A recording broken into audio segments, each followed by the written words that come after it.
मालेमगी तोंगान तोंगानबा मफमसिंगी पाव खरा update तौजरी India nutrient ओइदे लेपगा येंगदुनासु लैरोय इंग तप्पगदमक लेपकनी Modi India की prime minister Narendra Modi Ukraine दा लैरिबा खोंचत असिगा मरी लैनना फोंदोखिबदा इंडियन न्यूट्रिएंट ओइन लैरोय लेपतुना येंगबसु तौरोय इंग तप्पा फिबमगिदमक लेपकनी हाइना लेबाक अदुगा रशियागा मरकता सोकनरिबा लाल अदुगी मतांगदा फोंदोखरे यूक्रेन की प्रेसिडेंट जेलेंस्की गा उनदुना वारी सानखिबदा लान खुदिमक वारी सानदुना अमदे डिप्लोमेटिक ओइबा मोंगदा खना नैनरबा मतुंगदा यासिननबा पुरकपा ngamgani हाइकी महाना मखा तारदुना इंडियाना इंग तप्पा फिबम अमा लहन्नबा होनबदा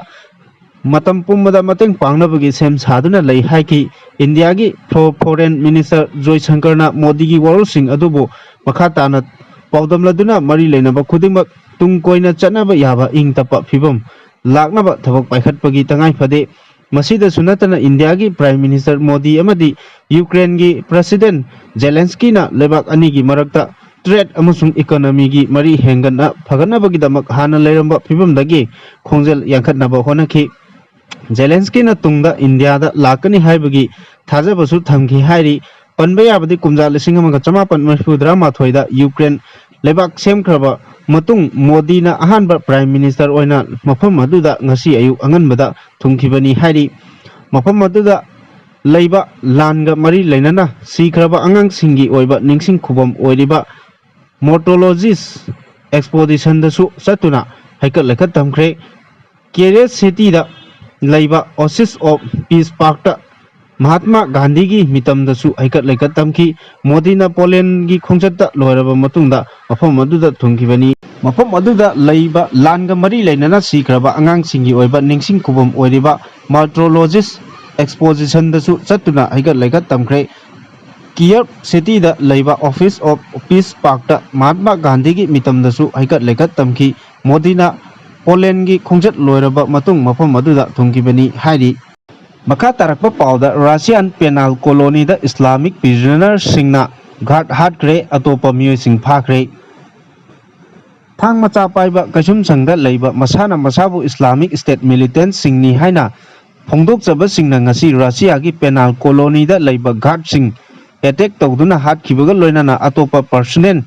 कया अमसु फादुना थंख्रे हाइना मफम अदुगी स्टेट मीडिया की माइकैदगी फोंदोरकली रशिया की Volgograd region da leiba kasum sang aduda mafam adugi news channel oiriba amana ulakpa video amada kasum sang adugi uniform setpa official ahum mangak samda thangna lelaga siduna tabagi mami utkhi loinana atopa official amana thong mayada islamic militant amana mangak samda thang namduna leiba utkhi Russia gi state media na phongdoropagi matung ena kasum sang adugi staff ama sikre hairi adu video da utliba mami aduna di masing adu amadagi henki attack chathakiba kasum sang adugi islamic militant sing aduna maraktagi amana makoi islamic state ki mujahidin ne haina lauki loinana kasum sang adubu makoina control tawre haiki mar asida Russia gi president Putin na television da phongdokhibada kasum sang service ki makokna thaudok adugi matangda pau pirakpaga loinana discretionary commission amagi session da bandi sing aduna kasum sangi staff sing adu hostess sing oina phakibani makha tarakpa pauda Libya gi mobilization na apanba piri UN United Nations ki Libya da leiriba mission heki maikaidagi ngarang athengbada phongdokkiba wafam amada mafam aduda leiriba irang adu loisinbagi thabak thoramda kulai paiba Libya gi maikaidagi chatharagliba thabak thoramsing asina apanba pire haiki Ningthokaba numita mission adugi deputy head oiriba Stephanie Orina UN Security Council da phongdokibada Libya gi political amasung military gi phibam asi haukiba tha ani da hena sokchilakhi mi kungna taba mafam singda military power amasung khana chainabagi thong singna aki tujungba phawalakhi Central Bank of Libya gi makok Sadiq Al-Kabibu rival faction na pham lokthoknaba honarakpadagi muknaba asi tholakibani hairi makha tarakpa pauda juntana Nepito town kananaba PO National Organization ga khusamnaduna nampuda fighter recruit tawkhre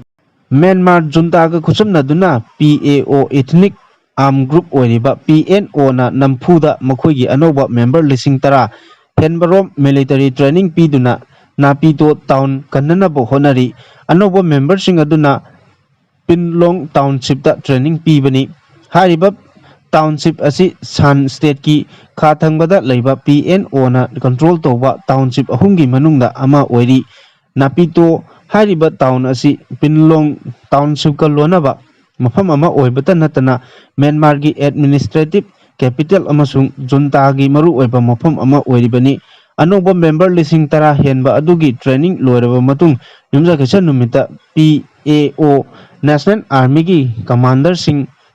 PNO member sing amasung mafam adugi miyamga loinana thoram ama pangthoklaga losinki. Myanmar da lairiba tongan ba state da ethnic rival singna khudum chanchilaktuna makhoi control gi wangmada leirakibani adubu ethnic organization singi manungda khwaidagi sakti lei haina launariba PAO National Organization asina khwaidagi mapanga leiba lupni.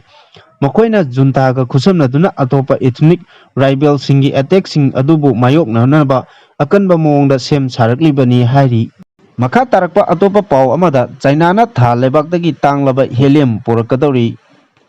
China gi scientist singna tha lebaktagi magnetic space launcher sajnaduna tanglaba helium puraknaba thorang paikatpa hokre. Helium ahum metric ton kun khaktana China gi sahi amagi mathok taba energy menkatpa ngamgani hairi. China na thagadoriba magnetic space launcher asi tha lebakta chahi kun lom leiba ngamnaba design tori. Mission asi Russia amadi China lebak anina punna khusamnaraga pangthokadabani. Lebak ani asina punna kumja lising ani kuntra manga pawbugi manungda tha lebaki South Pole da research station amasu chananabagi project paikhatli haina report amana phongthorakli. Makha tarakpa atopa pawda bomb thadaduna uchi hanaba thorangkhre. South Africa gi Albatross amadi atai samudra gi uchek singi thawai kanba ngamnaba bom thadaduna uchi sing hanaba thorangkhre. Thadagadoriba bom asi chemical yauba bom makhal amani. Uchi singna lebak sida tangna phangba uchek singi marum amadi ahingba uchek su chathokpadagi thorang asi paikhalakpani hairi. Makha tarakpa pawda Russia dagi thaw leibagi lamda India na China bu maithiba pikre.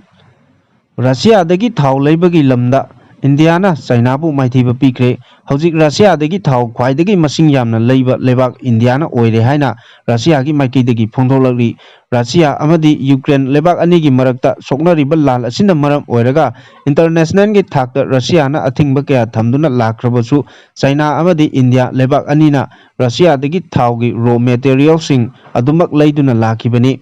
Russia dagi India na mamang thaktagi thaw gi raw material sing adu leiduna lakibani. Adubo handak sahi asida mamangda leiramba changdagi chada tarani thoi hengatna India na Russia dagi thaw gi raw material sing leiki. Malemgi western country singna Russia da athingba kaya thamjilakibadagi Russia gi thaw leinaba lebaki masing kamthengna handarakibani. Adubu China amadi India na madugi awatpa sing adu mentionki. China na su Russia gi thaw gi raw material sing masing yamna leihownaba thorang paikhatli hairi.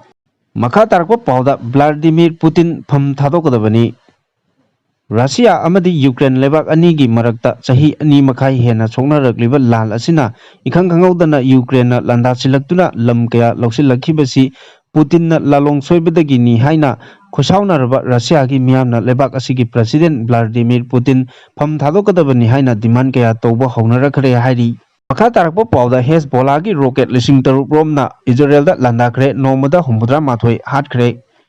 Lebanon dagi operate tawba Hezbollah na makhoigi troop commander Fuad Shukra hatkibagi laman khumnaba oina Israel da rocket lising taruk rom kapsinuna landakre. Israel gi maikei dagi su chapchaba pahum piraduna fighter jet cham romna Lebanon da akanba mongda landaduna Israel gi military camp tramathoi rom chawna amang ta thonkre hairi. Amaromda Gaza da songnariba lal asida Hamas ka kamnabada Israel ga lanmi ahum sikibaga loinana Israel nasu Palestinian humputra mathoi rom hatkre hairi. Hezbollah na akanba mongda rocket lising amarom kapsinduna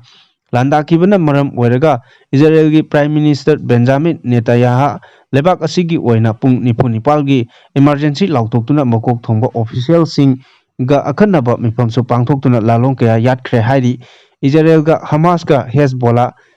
Houthi group sing amadi Iran ga soknariba lan asi Palestinian-singa soknaba lan natre Muslim-gi mayokta soknaba lan amani haina America amadi Islamic country-singa mari lainana semba council-singi maikaidagi phongdoknarakli masigi chapchaba khudam ama haibabu Israel-gi lanmi-singna Muslim laining chatpasingi senglaba Lairik Quran mai thakiba asini Israelda akanba mawngda Hezbollah singna landariba asigi manungchanna Iran nasu Israelda amuk landarakpa yabagi akiba leire lalasi kankhalakpa yaba maramna America nasu Israelga lonaba border area singda fighter jet amadi lalgi jahaz kaya deploy tawba hokre hairi